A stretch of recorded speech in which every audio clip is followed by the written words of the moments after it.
అలాగే గౌరవనీయులు డాక్టర్ చంద్రశేఖర్ గారు అందరూ విచ్చేశారు. పెద్దలందరికీ సాదరంగా స్వాగతం పలుకుతూ ఈ మహనీయ మూర్తులు వచ్చారు కాబట్టి ఇక చంద్రబాబు నాయుడు గారు విచ్చేస్తూ ఉన్నారు.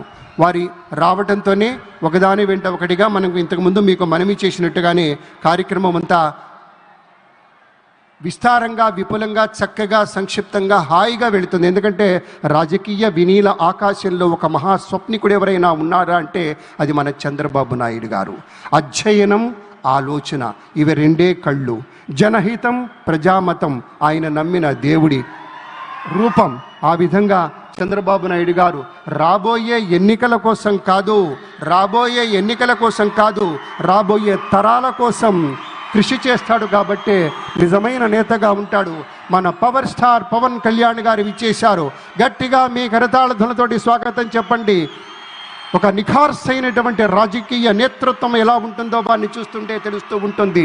ఒక నవనీతం లాంటి హృదయం ఉన్నటువంటి నేత మన పవన్ కళ్యాణ్ గారు, ఉప ముఖ్యమంత్రి వర్యులు. రసగీతంలా మాధుర్యభరితంగా ఉంటుంది ఆయన ఒక ఆలోచన సరళి. ఒక ఔదార్యం కనపడుతుంది, ఒక ఔన్నత్యం ఉంటుంది. సదా వందనీయమైనటువంటి ఆదర్శం ఆయన మాటలో, ఆయన చేతలో స్ఫుటంగా కనిపిస్తుంది. కాబట్టే జనసేన మొత్తం ఎంతో విస్తృతమైనటువంటి రీతిలో గట్టిగా, మనస్ఫూర్తిగా మన పవర్ స్టార్కి స్వాగతం చెప్తారు. ఎందుకంటే ఆయన రేపటి రోజు మాత్రమే చూడడు. మన చంద్రబాబు గారిలా ఒక దీర్ఘగామి, దీర్ఘదర్శి. అలాగే ఒక దీర్ఘదర్శిగానే ఉండటం మాత్రమే కాదు, శీఘ్రగామి. అనుకున్న పనులు చిటికలో సాధించుకుంటూ వెళ్ళాలి, దానికి కావలసిన విజన్ తోటి ముందుకెళ్ళాలి అంటాడు. అలాగే ప్రతినిత్యము, ప్రతిరోజు, ప్రతి ఘడియ ఈ రాష్ట్రం తాలూకు ప్రజల యొక్క క్షేమం గురించి హాయిగా, ఆరోగ్యంగా, ఏ చింత లేకుండా ఉన్నారా అనేటువంటి ఒక ఆలోచన చేస్తారు మన పవన్ కళ్యాణ్ గారు. అలాగే మన అందరి యదమందిరాలలో ఆయన ఆవాసం ఉంటున్నాడంటే అది ఆయన గొప్పతనంగా మనవి చేస్తే, తను పంచేటువంటి మంచితనాల సావాసమే. మనమంతా జనసేన మిత్రులారా ఒక్కసారి మీ కరతాళ ధ్వనులతోటి స్వాగతం చెప్పండి.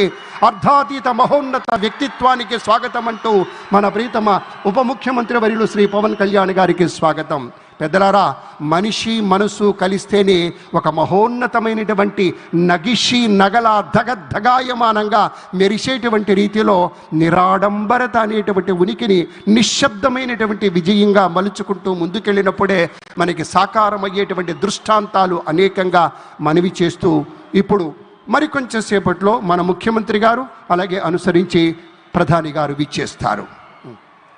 It gives us great pleasure to welcome our Honorable Governor Shri Abdul Nazir ji. A warm welcome to you, sir. We also welcome our Deputy Chief Minister Shri Pavan Kalyan Garu. It gives us great pleasure to welcome Shri Ram Mohan Naidu Garu, Honorable Union Minister. We also take the pleasure to welcome Dr. Chandrasekhar Pemmasani Garu, Union Minister, and Bhupati Raju Srinivas Verma Garu, Honorable Union Minister. We also take the pleasure to welcome Shri Nara Lokesh Garu, Honorable Minister, Government of Andhra Pradesh. We welcome Shri Nadindra Manohar Garu, Honorable